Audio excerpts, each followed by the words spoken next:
Resaka kely mikasika ny fagatra androy isika any amin'iny fagatra iray any atsimony Madagasikara iny no misy azy izay feno tany maina sy mena. Ity fagatra ity dia malaza amin'ny toetrandro mafana sy tsy misy rano izay mahatonga azy ho toerana tena sarotra ho an'ny fiainana.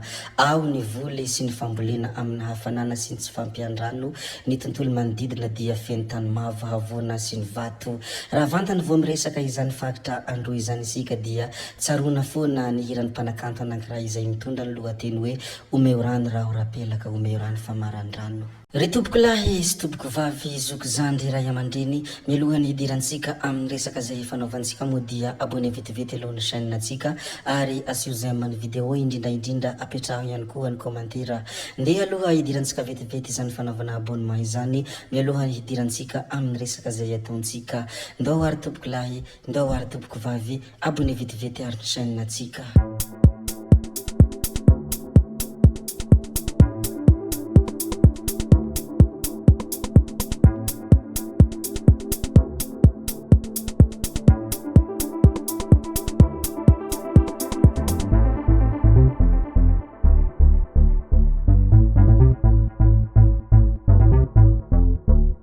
Ity loharam-baovao izay hita tao amin'ny pejiny radio Mangarahara ity no hanombohantsika ny filazana ny zava-misy indray ato anatin'ity video ity.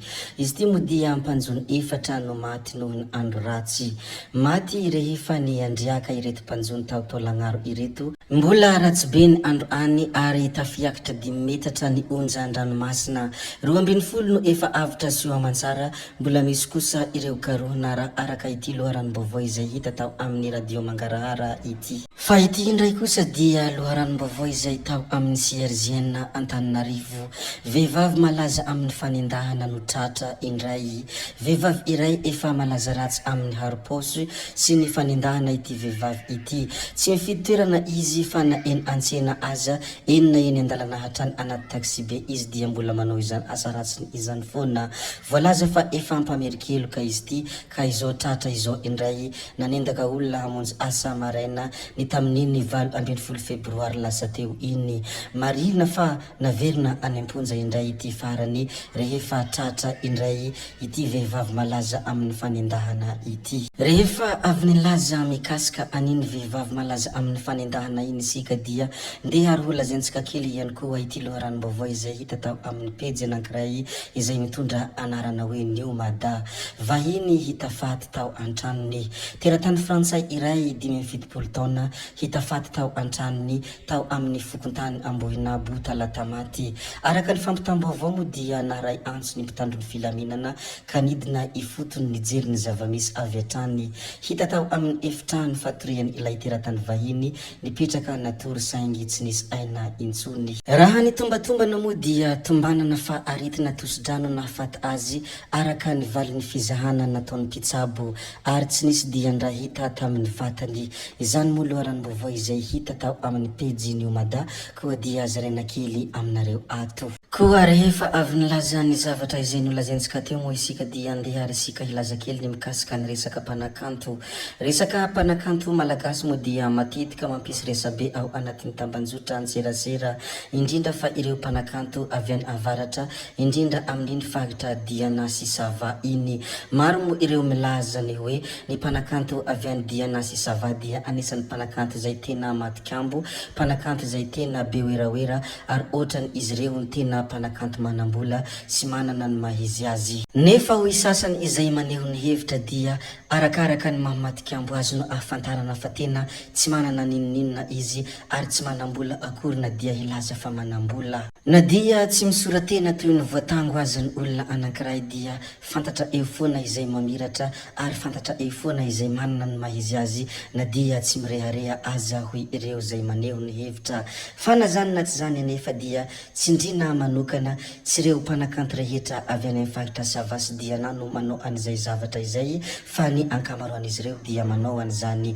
fa misy kosa izay tena manambola fa tsy mba mirehareha sy matikambo izany. Izay angamba ilay fomba fiteny manao hoe ny feno tsy mba mihontsana ary ny manambola dia tsy mba taitaitra. Na dia eo anefa ny fanehoan-kevitra n'olona be dia be ao anatin'ny tambanjotra an-tserasera dia izahay ato anatin'ity chaîne ity tsy maintsy miarahaba an'ity mpanakanto malagasy ity satria natao mariazy ny mpanakanto Smavène. Tontosa soa amantsara ny mariazy ny mpanakanto Smavène, mpanakanto isan'ny manana ny lazany ary izahay ato anatin'ity chaîne ity moa dia araka izay nolazaiko teo miarahaba izy mivady na vita ny fanambadiany izy ireo izao. Marena tokantrano ary miteraha fitolahy fitovavy indrindra toy ny lambanakohany ny fiarahana ka ny faty no hisarahana. Anisan'ny tena nampalaza an'ity mpanakanto ity moa dia ilay izy tamin'ny indray andro nanokatra ny botika tamin'ny andro sasakalina noho ny fananany vola be loatra.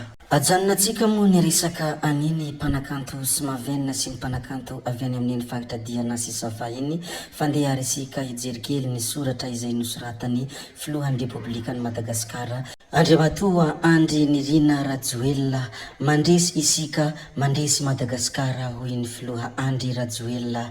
Izany no mameno hafaliana ny foka amin'izao fandraisako ity amboaran'ny mpitarika politika afrikanina mendrika indrindra ho an'ny taona 2024 ity.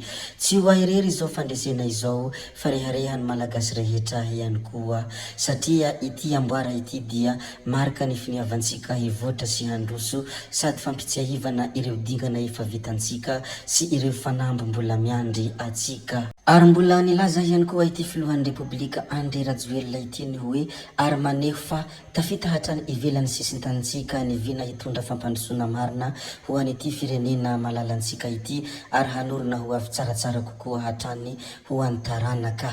Izany moa anisan'ny soratra izay nosoratany ity filohan'ny Repoblika ity koa dia zarena amintsika kely. Rehefa avy niresaka ihany koa mikasika ny filohan'ny Repoblika iny isika moa dia andeha ary isika hiresaka kely indray ny resaka rongony. Resan'ny rongony ity resantsika ity mpandeha fiara fitateram-bahoaka nahatratrarana rongony.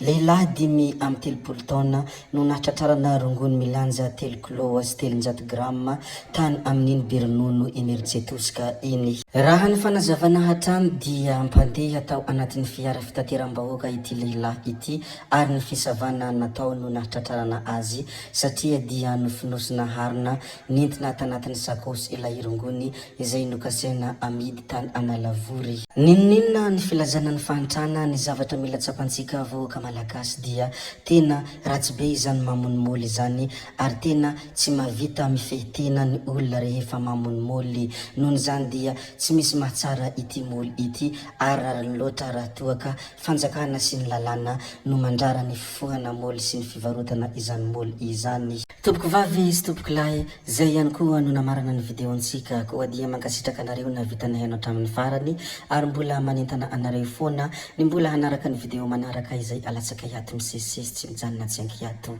Zay fa tsy halavy anay ny resaka hametra beloma izay veloma vetivety fa tsy hoe akory veloma mandrakizay amin'ny manaraka indray no manao ny misimisy veloma ary tompoko lahy veloma tompoko vavy gaby oye tsao tsao amin'ny manaraka indray